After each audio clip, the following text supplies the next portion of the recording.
What's the financial problem affecting us all? Hi, my name's Blake, and I want to thank you for stopping by and checking out this video. The financial problem that's affecting us all, you may or may not be aware of, but I think you are.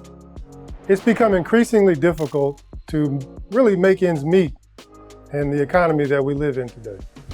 The cost of things have gone up, to include just normal daily things like food, our expenses associated with owning a home if you own a home, the cost of purchasing a vehicle, which many people need to get from A to B. There's a lot that affects us, and we may not understand why the cost of those things have gone up.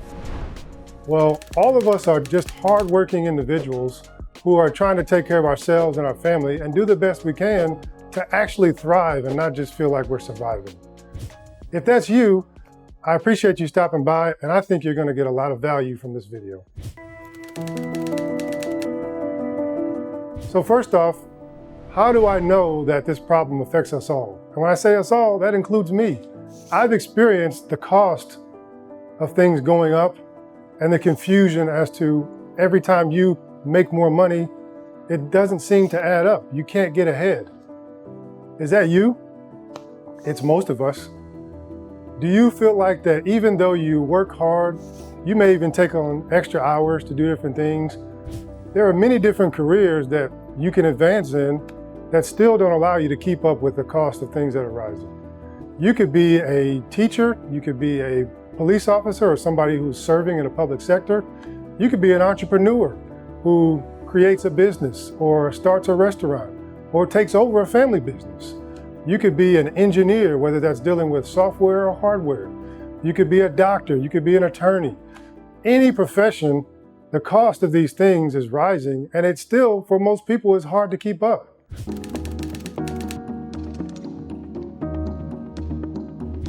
So what can you do?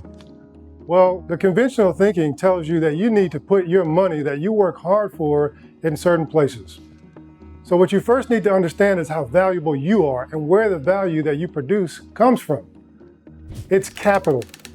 The hard labor that you put in, the ideas that you come up with for a business, the knowledge that you acquire to create something that is of value to someone else, that value is expressed in what we call currency or dollars. And what your life is capital. None of the things that we have are created and can exist without people. So you either have people at work or you have money at work. That's the only way that this financial paradigm that we're going to talk about is in effect. You can't get ahead one way or the other. Those are the only two options that we have. And for most of us, we've been told that people at work isn't good enough. So how can you get ahead if just working isn't good enough? Well, I no longer believe that. And again, the way to begin thinking about this is you need to understand how hard you work and how much time that you've put in acquiring information, in learning a skill and honing that skill, or just manual labor. And there's nothing wrong with either of those options. People do what they want in this life, and I commend you for working however you do that. What I want you to understand is that none of this happens without you. So the dollars that you receive for the hard work that you put in, however you do it, I want you to know how valuable that truly is. And thus, the decisions that you make on where you will put those dollars that we receive, you will take more time in figuring out what you should do and make better decisions for yourself and your family. So how can you do that? Well, the conventional thinking today will tell you that you need to put your money in different vehicles and grow it somehow, okay? But the biggest problem that we all face has to do with banking. It is just the movement of money. Controlling the money, where does the money sit? Is it protected? Do you have access to it when you need it most?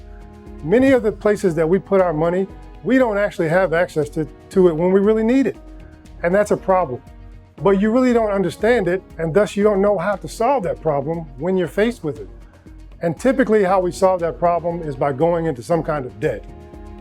And that is the worst position that we can be in, but it's the position that most of us are in, unfortunately. We aren't educated on how to set ourselves up for success prior to taking on debt And unfortunately, many of the things that we have to have in this life are so expensive that we have to take on debt. So you may ask, okay, Blake, what's your point? What are you getting at? Well, the banking function is the movement of your money. So one, do you understand where your money goes when you acquire it? So when you work, it's going into a bank. It's going into an institution. Well, do you have any benefits associated with that institution's account that you sit your money in?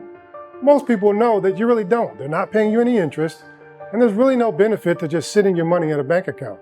And almost any place you go, everyone's going to tell you that that's the wrong place to put your money. The right place to put your money in their mind is these different vehicles where, in my opinion, you have the introduction of risk.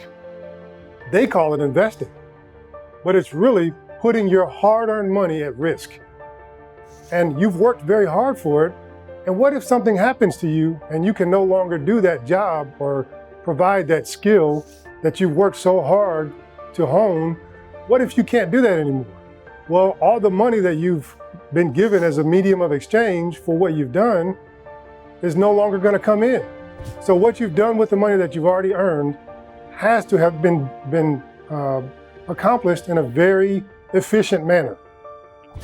Where is the best place to put your money? Well, investing, remember, is the introduction of risk. So is there a place to put your money that does not introduce risk? Listen, I've done just about everything that you can consider investing. From the 401ks that we all have access to when we get our jobs, Roth IRAs or traditional IRAs, thrift savings plan from my time when I was in the Air Force. You have all these different government-sponsored plans that have rules and regulations for how you can put your money in and how you can get it out. The problem is when you need the money the most, say you have a medical emergency and you have a large medical bill. Well, if all your money is put into a 401k or the thrift savings plan like I had, or a Roth IRA, or real estate, or a brokerage account, or many of the other vehicles that are out there, do you have to pay to get your money out? Is there a tax or a fee associated with that? And most of them, if not all of them, there is. The question is, do you understand that? Do you really understand what it's going to take for you to access your money? Or are you going to be like most people and just acquire debt in the form of a credit card, in the form of a personal loan, in the form of taking a home equity line of credit out on your house? Even if you need a new vehicle, that usually takes an auto loan.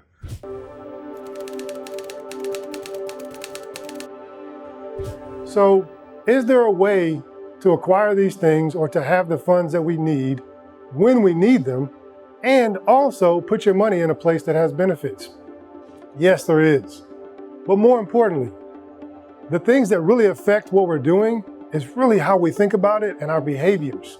We have to get into the mindset that we have worked really hard for our money, and maybe there is a way to be able to save and not invest. It is possible. Throughout history, there have been different ways to save money without putting it at risk in the stock market or in different things that would be considered an investment. The question is have you ever come across something like that? And I bet you have, and I bet most people told you that that was a bad idea. Whole life insurance has a misunderstood purpose, meaning, and quite frankly, I believe that there's purpose behind that. I believe that people make a lot more money off of putting your money into these different vehicles than you ever would putting it in an insurance policy. But the insurance policy has all the benefits that we all want. We just don't know that we need them until it's too late. You want liquidity when these bills that come up in our normal daily lives come up. If you own a home, you have to replace something like an air conditioning unit, or maybe you have a disaster of some kind and you have a large bill that the insurance company doesn't cover fully. You have to get capital from somewhere in order to pay for these things. And there are ways to do that outside of having your money in an investment account that has risk, that is associated with things that you cannot control, that have no guarantees. So if that's of interest to you, I'd like you to continue listening and stick around, because that's something that I've found for myself and my family that truly has provided peace and a stress-free way of living in our lives. And my hope is that if you've stuck around, that you'll listen and that you'll be willing to learn something new that maybe everyone else isn't doing. Because if you want results that other people haven't achieved, then you've got to be willing to do something that other people aren't doing. And you have to have a different mindset. And the mindset that you have to have with this is a long-term mindset. It's not a get-rich-quick scheme. Many of the things that we put our money in, people tell you that you can make lots of money very quickly, and generally speaking, none of them pan out, because that's just not how this works. You have to make good decisions for a long period of time in order to achieve the results that you really want. And that's not what the world tells us. That's not what the financial gurus and the experts will tell you. They'll tell you that you can put your money here and it's always going to grow, it will never decrease, and that's just not true. How do I know it's not true? You have statistics, you can go look them up, but really ask people. Go ask the 55, 65-year-old person that was looking to retire over the last 5 years and ask them what their retirement accounts look like right now, what their plan is for retirement. Have they even achieved the goal that they thought they were going to achieve from the plan that they set out in the beginning? Maybe they have to work an extra 5 or 10 years now because the cost of living increased much more than they thought, because the taxes went up much higher than they thought, because the insurance on the home that they live in, that they have to have, has gone up exponentially in many states. Everything has increased, and the question is, how do you keep up with it?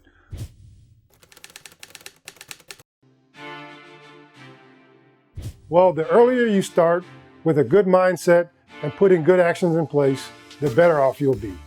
And that's where I can come in as a coach. I'm not a financial advisor, I'm a coach. And the reason I call myself a coach is because a coach is someone that takes a person that has desire and a will to improve on something. So when I played sports, football, basketball, track, you have to come with a desire and a will to listen, to learn, and to really put in hard work for a long period of time to achieve the results. None of the people that you see that succeeded in college sports or even in the pro level did that overnight. It took years and many, many hours of dedication. That's why a very small percentage of people accomplish those goals, because a very small percentage of people are willing to put in the time and the effort and also be willing to learn and listen to someone else that can teach you how to do something.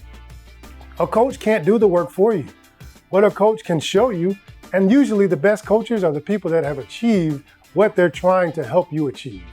And that's where I come in. For several years now, I've been on this journey of becoming my own banker for myself and my family.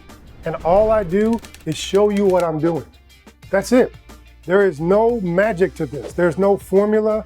All it is you really need to see it in action, and you need to see real results. Don't look at illustrations and theories about things.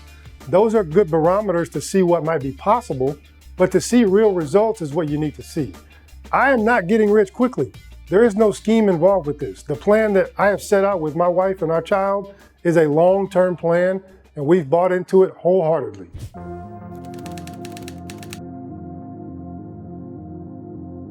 And that's going to take long-term thinking. That's the first rule to this process of becoming your own banker. It's long-range thinking. It's Nelson Nash telling us to do what he did.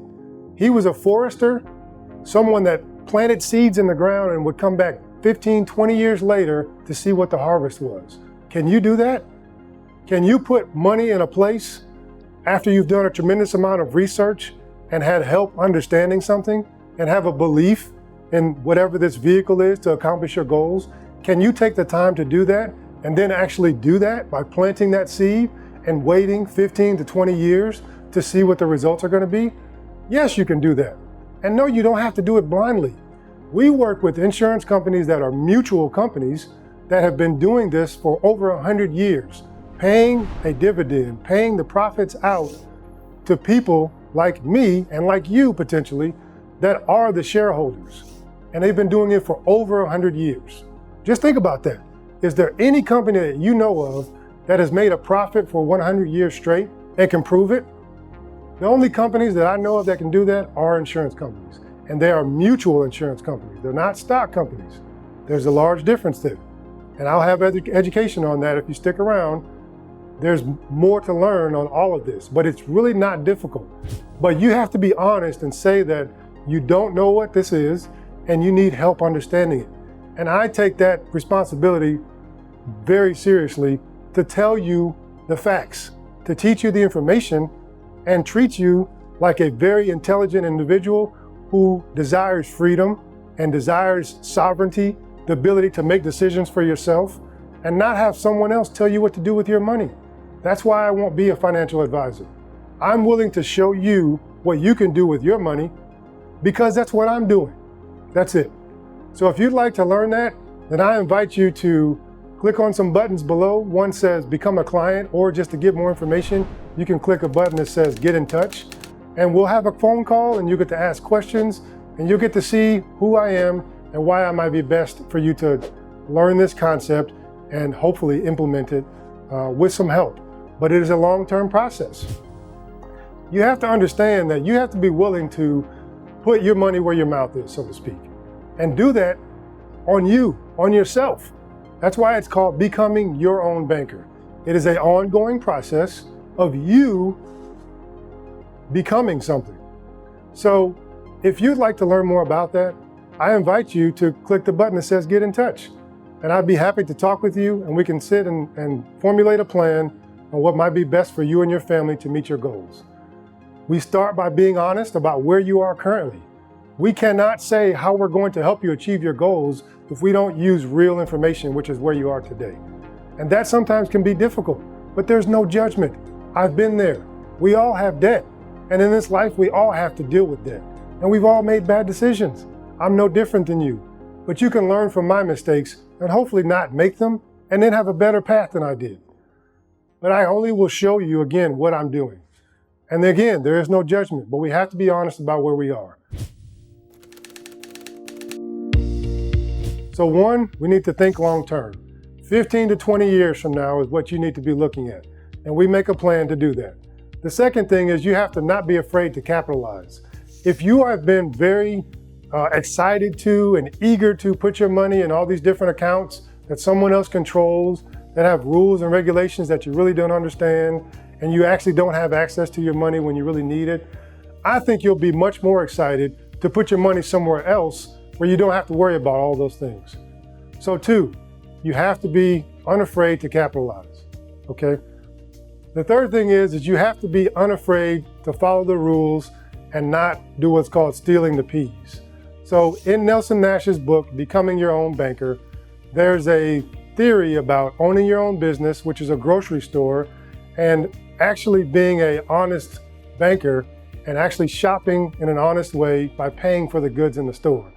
And what I'm getting at is that loans are associated with the policies that we're going to talk about, and you have to be not only willing but honest and pay those loans back. Okay, there is access to the money, but you have to be willing to pay them back. And you'll see why, because you're going to benefit from the growth in the policy. But again, we'll get into that. The fourth thing is to not do other than traditional business with banks, which really means don't take out loans and don't use credit from banks, but to use your policy as best as you can to get access to the money in the form of loans and then pay them back. And finally, the last rule is to continue improving and rethinking your thinking. We have to not have the arrival syndrome, as Nelson Nash talks about, which is feeling like you've learned what you need to learn and you don't need to learn anything else. We have to constantly be learning, constantly be improving, and want to improve our lives. And that's, again, why I'm a coach, because I give you opportunities to continue learning, and I encourage you to do so. Finally, what I'd like to say to you is, I appreciate your time. I know it's difficult to really learn and understand many of the things that are out there in the financial world today. And my hope is that when you get in contact with me, you'll find someone that's willing to meet you where you are, that won't judge you, and in fact, will meet you in love, because I understand how difficult it is for people to really get ahead today. And I understand that what we're talking about is foreign, and many people have no clue about this concept, and there's a lot of misinformation out there. There's a lot of noise, and there's a lot of distractions out there with people that just want to get access to you and your hard-earned capital. So what I want to do is encourage you to reach out and promise you that I will treat you like I would treat my own family. Someone that is hardworking, that just wants to take care of their family. You have questions, we'll try to get all of them answered. We will get them answered, but I will meet you where you are and be honest with you. And I'll try to do that in love. So if you feel like you are at a place where you've tried other things, or you don't want to make mistakes, you want to learn from somebody else, you're willing to just read a book that's only 90 some odd pages and actually learn something new, then call me or click the button below and get in touch. And I look forward to speaking with you, and I'm grateful for your time thus far, and I promise you that it won't be wasted and you'll get tons of value. Thanks again for stopping by, and I appreciate your time.